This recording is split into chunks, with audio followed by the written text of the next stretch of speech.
Os seres vivos relacionam-se entre si e com o ambiente em que estão inseridos, compondo uma diversidade enorme de ecossistemas.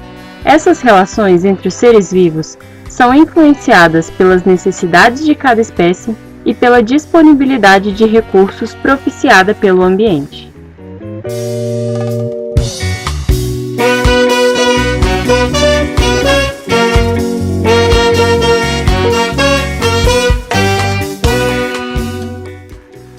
Relações ecológicas.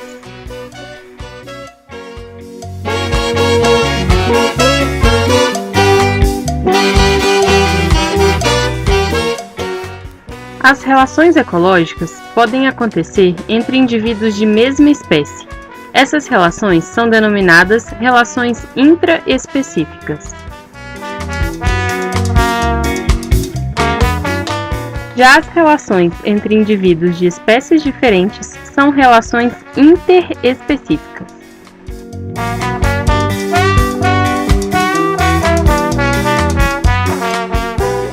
As relações ecológicas podem oferecer benefício para ambos os indivíduos envolvidos, sendo, portanto, harmônicas.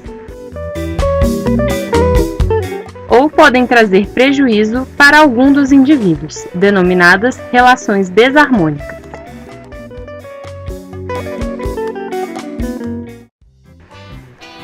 Relações harmônicas, definições e exemplos. Mutualismo. O mutualismo é um tipo de relação ecológica em que ambos os indivíduos são beneficiados. Ele pode acontecer sem relação de dependência, quando as espécies se beneficiam, mas conseguem viver na ausência uma da outra, ou então atrelado a uma relação de dependência, quando as espécies que se relacionam não podem viver separadas. Um bom exemplo desta relação são os líquens, uma associação mutualística entre algas e fungos. O fungo se beneficia da simbiose por ter acesso ao alimento produzido pelas algas por meio da fotossíntese. A alga ganha proteção, uma vez que o fungo normalmente forma a superfície externa e mantém o interior do talo úmido, resultando num ambiente mais estável para a alga. Comensalismo. Observe como essas rêmoras se comportam. Elas se agarram ao corpo do tubarão, sendo transportadas por ele e se alimentam dos restos de sua alimentação.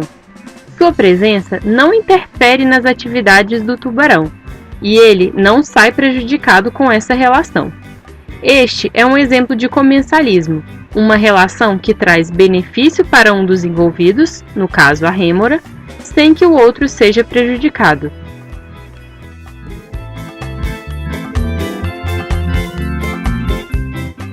Na relação ecológica denominada colônia, vários indivíduos da mesma espécie se agrupam para formar uma entidade única, onde todos trabalham para o bem comum. Esta relação ocorre, por exemplo, nos corais marinhos, onde vários indivíduos trabalham em conjunto e a sobrevivência de um indivíduo fora da colônia é impossível.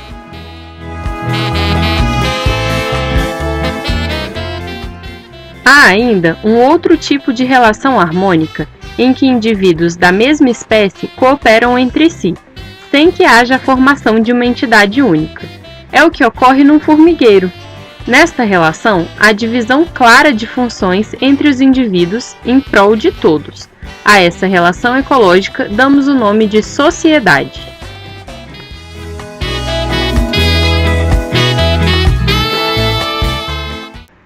Relações desarmônicas, definições e exemplos.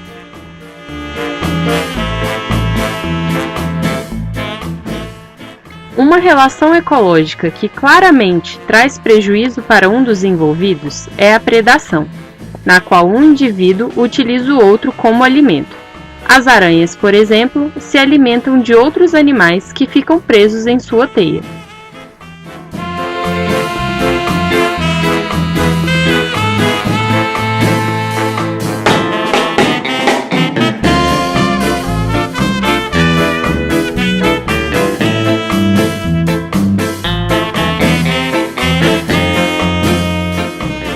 O parasitismo é a relação ecológica em que um indivíduo, o parasita, se utiliza de outro, chamado hospedeiro, para sobreviver. Isso pode comprometer a saúde do hospedeiro, podendo até levar à morte. O parasita vive acoplado ou dentro do hospedeiro e suga o alimento que necessita sem dar nada em troca. O cipó-chumbo não possui folhas nem clorofila e, por isso, não faz fotossíntese. Ele possui cor amarelada e seus filamentos formam verdadeiros emaranhados. Esta é uma planta parasita, ou seja, extrai a seiva da planta hospedeira para obter nutrientes para si mesma. Existe ainda a competição, que é uma relação que pode ser inter- ou intraespecífica. Nela, os indivíduos competem por espaço e recursos, como alimento, luz, água, esconderijo ou parceiro sexual. O peixe donzelinha está sempre competindo com outros de sua espécie ou de espécies diferentes, por tocas entre os corais e algas para sua alimentação. Uma vez que ele consegue delimitar o seu espaço, impede que outros peixes cheguem perto de seu território. Por fim, falaremos de uma relação ecológica chamada de amensalismo, relação em que uma espécie produz substâncias que inibem o crescimento de outras, que podem competir por espaço e nutrientes. Observe este experimento. Ele mostra o desenvolvimento de sementes de tomate em diferentes condições.